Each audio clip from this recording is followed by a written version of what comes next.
All right, welcome to Quick Dumps, another edition. We've got Tyler, Jake, and Jason. Thanks for joining, guys. Thanks for having Yeah, us. No worries. We're gonna have a good laugh. We'll be quick dumps. Quick dumps, quick play the balls, get the defense rolling backwards. So we're gonna dive straight in. For those that haven't seen it before, and Jake is a new on quick dumps. We get 60 seconds per dump. Have your say. There's no time for a rebuttal. You can agree with each other, but it won't be any back and forth. It will just go around the group, and we'll pump our way through the set of six. All right, sweet, yeah. Sounds good. excellent. Easy. All right, excellent. So dump one. Here we go. The Broncos are on a six-game losing run. Is it panic stations yet, Tyler? If the Broncos haven't pressed the panic button, I don't know what they're waiting for, because they don't seem to be getting any closer. Just because they're not going to have an easier draw after this game, and they are starting to drop off big time, especially in the Premiership. Race in general. I understand they've had Reynolds out for a bit and they've been really unlucky with injuries, but they need to start doing something different. Just because whatever they're doing currently isn't working. But there's only 4 points that separate eighth through to 15th. So they do need to get it up quick, smart before the other teams start running away with it. Yeah, fair enough. Jason, what do you reckon? Yeah, well, they look terrible against the Dragons on the weekend. The Dragons put in a good solid 60, 70 minutes and just tore them apart. And Tua Piloto got a hat trick on. They didn't look very good without Carrigan or Haas, and no Reynolds, no Cobbo, no Walsh. So they looked really bad. Look, that they can step it up and they can get there, but I think they need to win 6 out of 7 or something like that, or 7 out of 8. They only can drop one more game. So it definitely is panic stations. They are the team that can do it because they do have so much talent, like Walsh and Reynolds and Cobbo and like I just said, Carrigan and Haas. But they just have to turn it on, and they have to turn it on from next week after Origin and just keep going. Quick, smart. What about you, Jake? What do you reckon? Panic stations? Oh, I mean, they have to be worried. I wouldn't say that panic stations is necessarily it. I mean, like Tyler said, between 15th and 5th place, there's only 6 points in it, and I know there's 7 rounds to go. Any team missing the amount of players they are from Origin is going to be hurting. Like even the Panthers lose games; they drop heaps of games during those Origin periods. Once they get Reynolds back, especially, but Cobbo, Haas, Walsh, they're going to start winning those games. They're going to start doing that work, and they are going to win probably a big run in towards the end of the season. So I think they will sneak into the 8. Yeah, well, good. You guys make some valid points.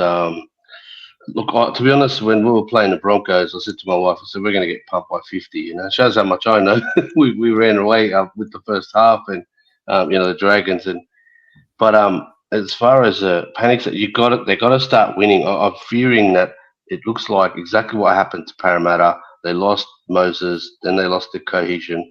The only difference being that they lost Reynolds for longer. He's still not here, and we're running out of rounds. That's the issue.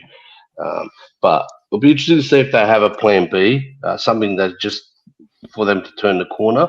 Like you guys rightly say, they definitely have the talent for it. So dump 2 is, look, this one pissed me off. Give us your thoughts on the Will Kennedy incident. Does the NRL have any merit in punishing him for touching the ref? Tyler. Get the fuck out of the way. Why are you in his way?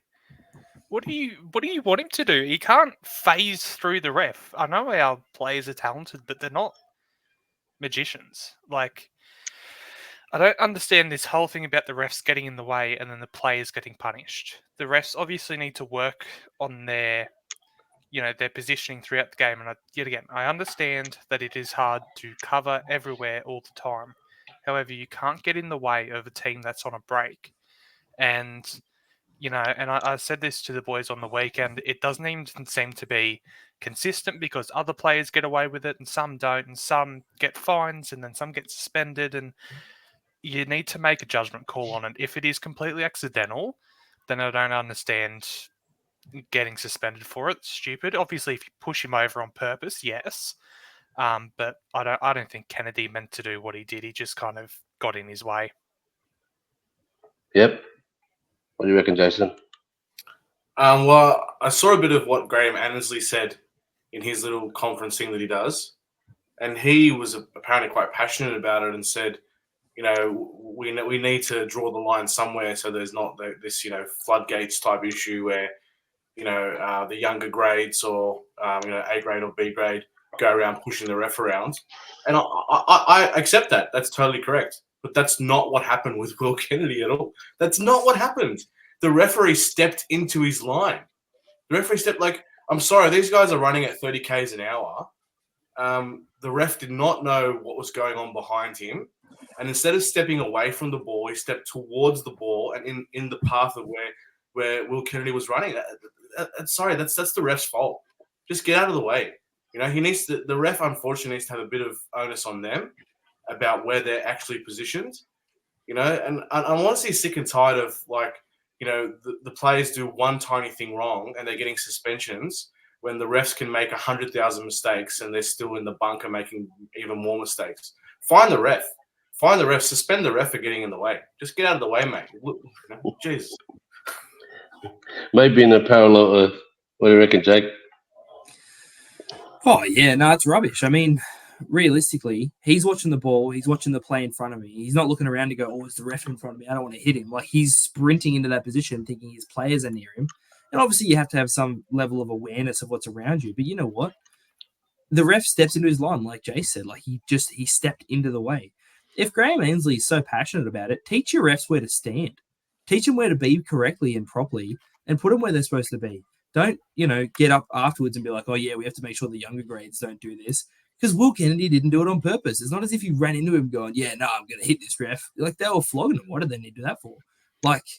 He was just chasing up a play like any good fullback does. He was in support play. He was going as fast as he could. It's just for speed. You're looking left and right. You're not hitting, it's just rubbish. It's rubbish. You shouldn't be penalized. Shouldn't be punished.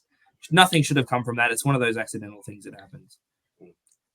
Yeah, Jake, I didn't even think of that. You raise a valid point. There was no level of frustration. There was no, that would call a reason for one of the Sharks players to come at the ref. If anything, they want to tiptoe and make sure they get through that game, because prior to that game they were in really poor form, and then they go and put 58 on. This is definitely it didn't look on purpose. I said I put a few comments on Facebook pages that I felt like Will Kennedy actually did the best he could in that he stuck his hands out. You can imagine that if he didn't do that, he would have dropped the shoulder into the back of the ref and gave him some serious whiplash and sent him to Kingdom Come. That ref is well over 40 and he's got to be at least 15, 20 kilos lighter than the lightest NRL player. Yes, he's fit, but he wouldn't have been able to take a direct hit. Will Kennedy actually braced for contact and yeah, he still copped it. It's one of those illogical things. It was clearly rubbish, and then the league has just gone, we'll just take the easy way out and we'll fine him. The same way every time a bloke goes in for a tackle and his hand hits the ball, they go, yeah, he was playing that at 6 more. So stupid, just a cop out. Anyways, that's my two bob. Thanks, guys. Dump 3. Let's talk about the Roosters. We do contenders or pretenders every now and then, and they're just so good. I know they didn't play this week, but we didn't have quick dubs last week, and the Dragons were going all right until they played the Roosters, and it seems to be a theme. A team comes to the Roosters, and the Roosters school them. So good. What do you reckon, Tyler? Contenders or pretenders? I think Roosters are contenders. I think they're probably second running over the Penrith Panthers. Obviously, I think Storm are running first just because they're so good this season. Bellamy's managed to, not worry too much about his blood pressure this year and just kind of do what he does.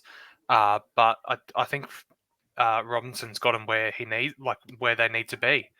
and I think they're doing really well. They're on a 4-0 run at the moment, and they've got Melbourne this week. So I'll be really interested to see how this one goes. I think this week will kind of show us whether they can compete with the top or whether they're going to have a bit of a, Roosters finals. Yeah, nice, Tyler. Bit of homework as well. That's a game to look forward to after the Origin. Awesome. Jason, what do you reckon? Yeah, one thing I noticed looking at the table yesterday, I think the Roosters have scored the most points. It's actually pretty scary. I think they're like over 100 in for and against above everyone else. So that alone tells you that point scoring machines, so much talent. Angus Crichton is having the season to remember. They've got Teddy fully fit. He's not playing. He only played one Origin. Young is absolute beast. They definitely are contenders. And it's almost like they're playing for Kiri as well. Kiri was supposed to retire now; he's going to go to Catalans or something. But they are playing as if it's his last, and Kiri's playing quite well as well. They are definitely up there. They'll probably finish top 4, and I would say that it's either going to be Roosters Melbourne or Roosters Panthers grand final. I reckon they're going to be there at the end. Yeah, wow, another contenders. What do you reckon, Jake? Oh, I think that anybody who doesn't think that the Roosters are contenders is just kidding themselves. I think it's probably a top 3, if maybe even the Bulldogs, if you wanted to add in their top 4 for like who I consider contenders. I'd say that Storm, Panthers, and Roosters are your contenders. But I think anyone who also thinks that the Panthers are second or third, and I'm sorry, this is kind of coming at you here, Tyler, but anyone who thinks the Panthers are not like looking like they can do it again are wrong. Because you know what? They haven't had Cleary all season, and they're still doing just as good as they have every other year. And they're bringing back, he'll come back. And if no one gets injured and they are fully fit, they are going to be a dead set threat again. They won't lose. Like the finals time, there's just such a team that's so used to it and so experienced with 3 under their belt. And they don't look fatigued at all. Again, no halfback. This big main halfback, they're still winning games with all their Origin players out. Like, but if we're going for the Roosters specifically, off the bench, their forward pack is just terrifying. They're fast. They're a threat. Leniu, I reckon, is the best bench forward in the comp, followed probably closely this season by Terrell May. So off the bench, like that they're coming with more impact. So if other teams are getting tired, they're like, "Nah, sweet, let's go." So I think they're definitely a premiership threat. I still think Panthers are going to win the whole thing, unfortunately. Fair enough. Another contenders. It looks like we all agree they are contenders for me. Yeah, this segment's called Quick Dumps, and Roosters epitomise that expression. This is the way they play. I've noticed after 20 minutes of the arm wrestle, they tend to play around the ruck. These quick play the balls, quick runs. They don't do a forward hit up to the third or fourth tackle.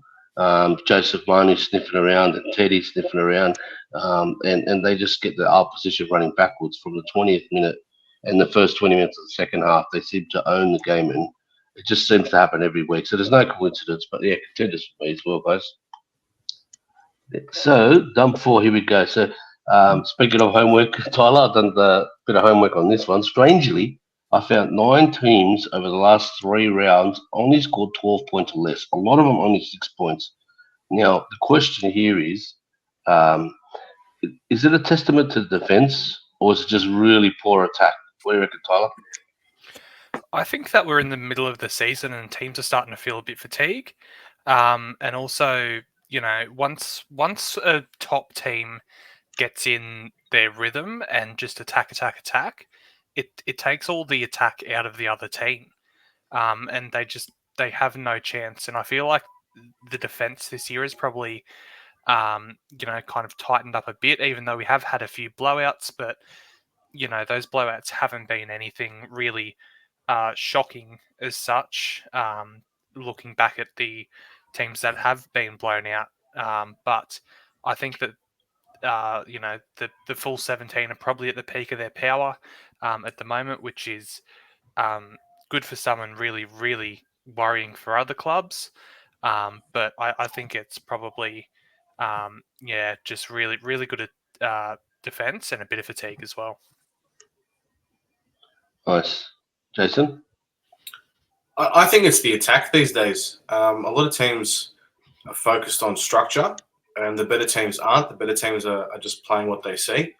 What the big one that I saw on the weekend was the try against Para when a kick was put in. Because what happens these days, as we know, is that the fullback fills in the numbers in the line, even up to like tackle 3, tackle 4, and is rarely actually standing back. So kicking early, especially close to the line, is favourable and could lead to a try. And that happened against Para on the weekend, where Gutho had to fill in the line, and then because he's old knee bags, he can't run fast enough. He can't get back in time for the kick. So that's what if teams are playing what they see, they're attacking a lot better. But I don't think a lot of teams are doing that, and I think that the attack is actually lacking and not adapting to the new way that the defensive structures are being put up against the attacks. And I think also the short dropout has done that as well. So teams are less likely to put in grubbers because they don't want to have these short dropouts. But if you want to take the risk, I think there's reward there. Yeah, well, Jake, what do you reckon? Oh, I think it's weird because this ladder is such a tight one. But it's interesting because there's a lot of games where I've been watching going like, either team could sort of come out on top. It's either way. But until you get to the 14, 15, 16, 17, Titans, Rabbits, Eels, and Tigers, although Rabbits have been all right recently, if they're coming up against pretty much any one of those, you're expecting they're not just like them not to score those big amounts. I don't know who the teams are who didn't score over 12 points are, but I just think, yeah, it's a testament to how close the comp is. More so, like it's everyone's struggling, fighting tooth and nail for these victories. They're not necessarily flogging anyone. It's not these aren't they're not there are still massively high scoring games, but there are a lot of games where there is that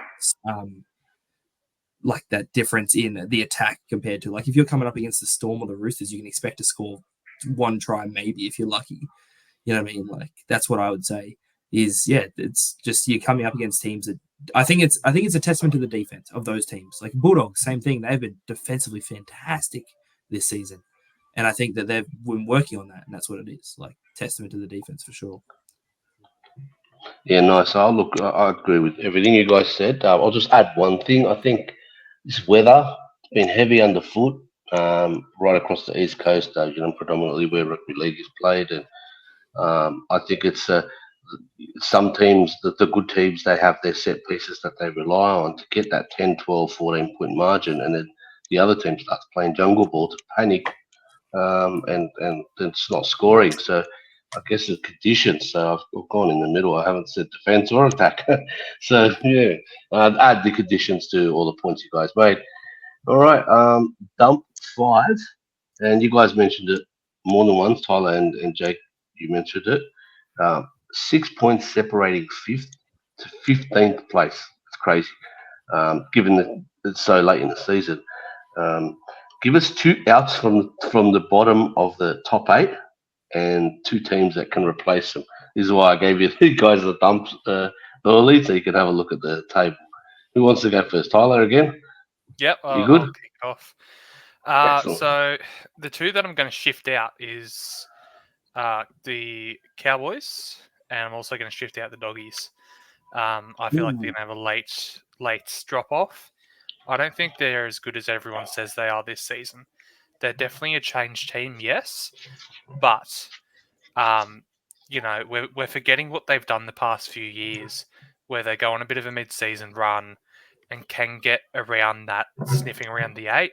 I do understand that they are sitting at the top of that 5, but they are still really heavy lopsided. If they get an injury, they're screwed. I don't think they're as good as everyone says they are this year, but I won't go too much further into that. The 2 I think is going to replace them is the Warriors. They really impressed me the last few rounds, especially with the injuries they have at the moment. And also, I think that the Dragons might just sneak in, much to your loving it, Sid. I'm sure you love to hear that. Thanks, mate. You got a permanent seat on this segment, all right? On your Tyler. You must. I was going to give you a dad joke. I was going to say you must have a big phone because you make big calls. But anyways, that's me. You can use that one. That's it. All right, Jason. I've Two got one outstandings. one that I think will go out, and one that I hope will go out. So the one that I think will go out is the Dolphins. They've done really well. They've played really well, but I feel like there's two reasons. One, that they always lack depth, and they seem to be going on a downward trajectory again. And honestly, I think Wayne Bennett's checked out. I think he's already worried about 2025. He's trying to coach the Rabbitohs. That's where his heart is. That's where he wants to be. And yeah, I just think that he's trying to do two things at once. It's not going to work, and they're going to drop off and drop out of the 8. The team that I want to drop out is Manly Sea Eagles. I just can't be bothered for them being in the finals. I want them out.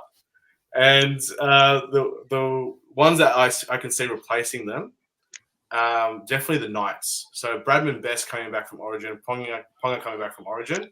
I reckon they can go on a run and do what they did last year. Ponga in form, Best in form. They're such great players. Frizzell's playing quite well. I think they can do it. And I reckon a little smoky might be the Raiders.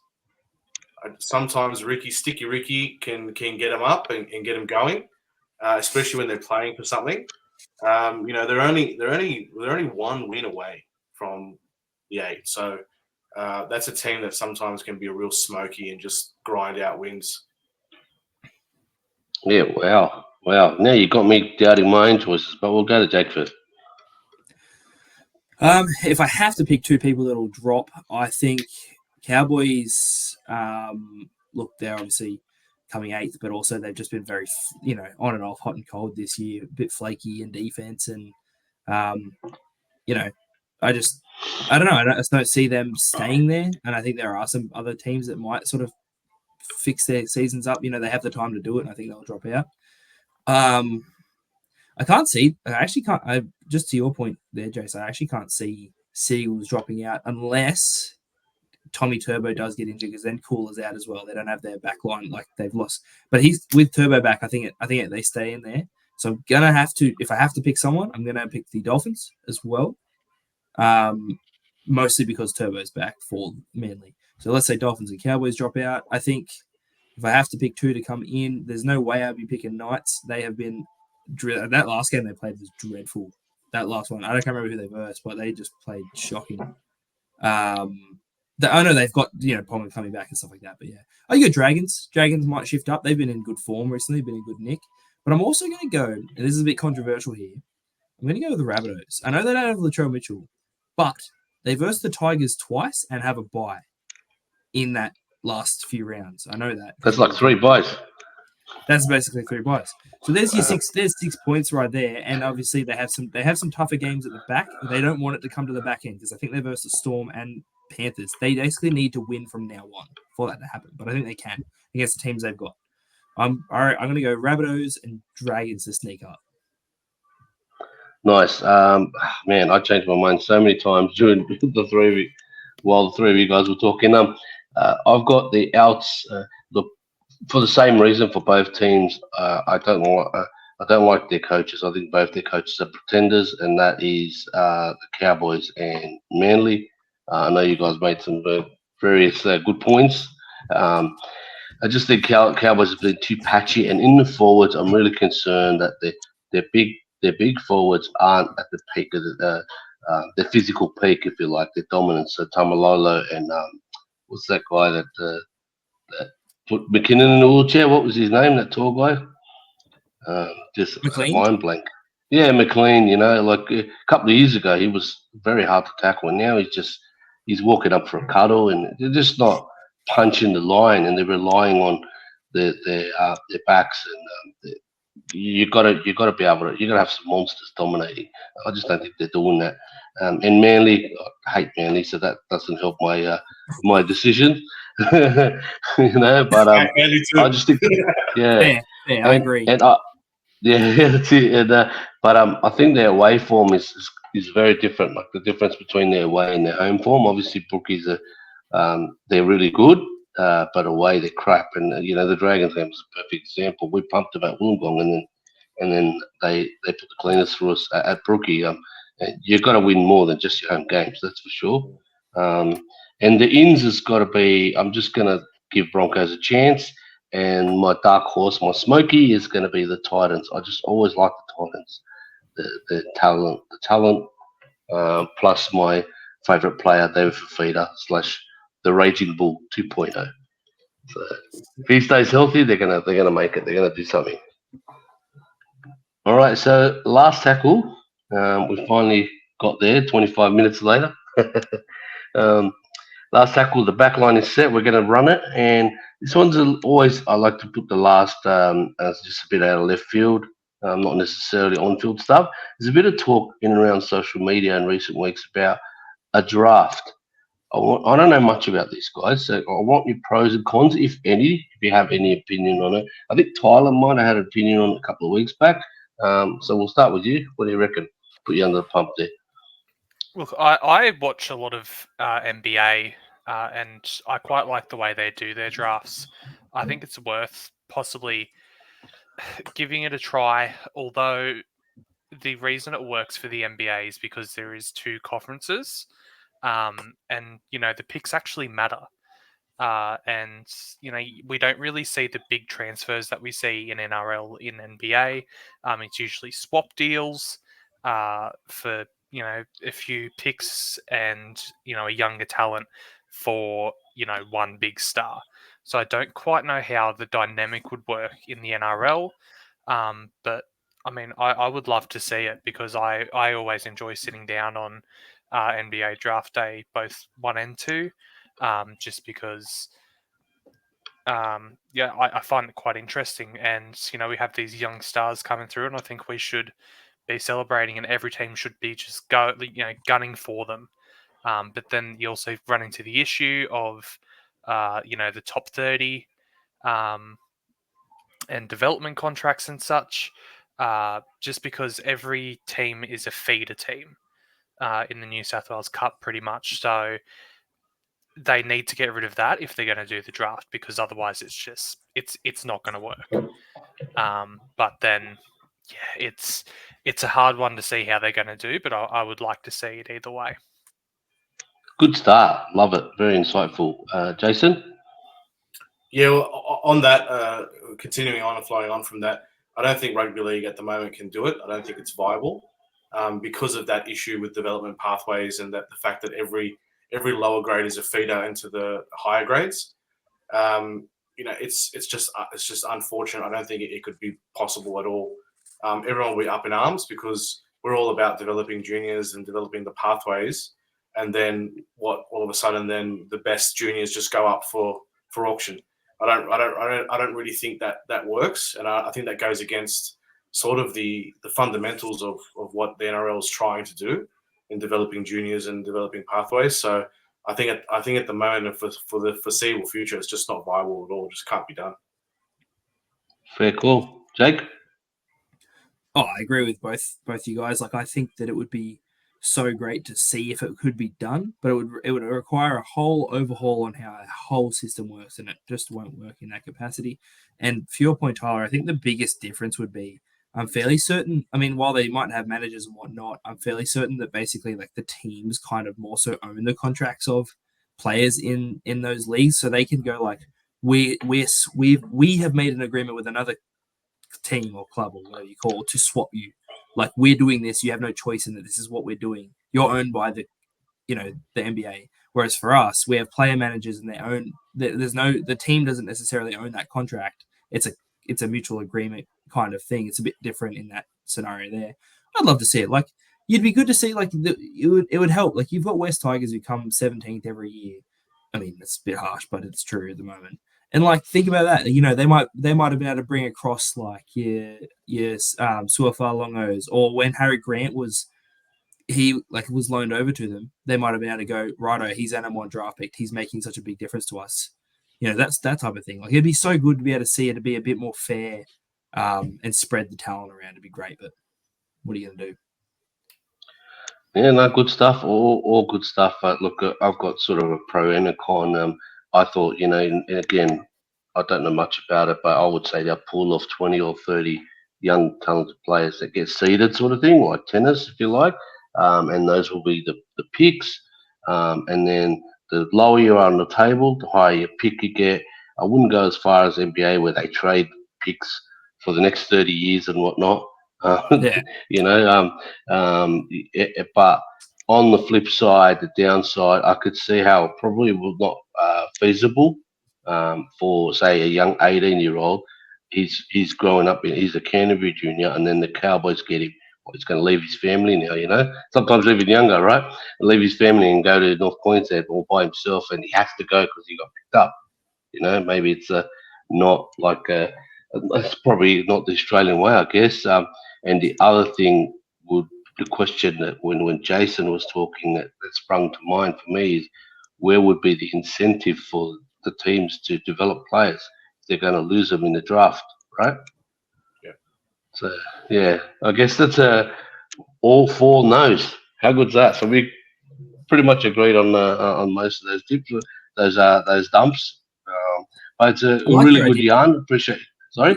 I liked your idea of the. Sorry, I just liked your idea of like Yeah. picking 30 players from like junior clubs almost to be those picks. That's just a cool idea.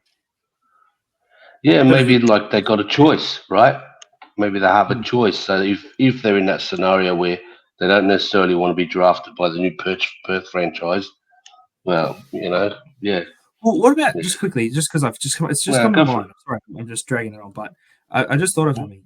What if like clubs were allowed to basically pick in every like age group that they have, like let's say they have a certain amount of 18-year-olds or whatever it ends up being, they could pick like 3 players to 5 players that are like locked. They're juniors and they want them, but then other than that, the people can pick like out of the other players in their squads or something along those lines. That might be some way, but that could have potentially worked as well.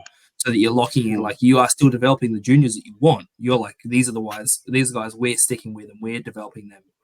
But that could be an option. Yeah, that's not a bad idea either.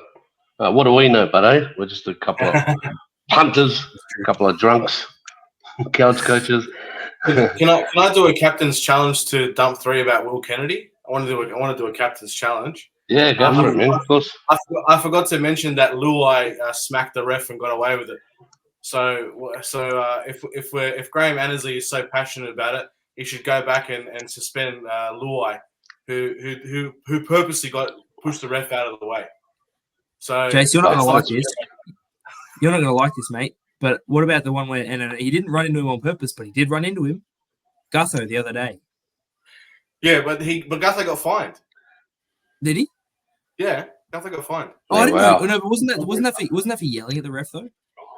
Oh, well, I'll have to go check. Yeah, maybe you're I right. thought that was because he was trying to get to the try, and then after that he was he like, got fined.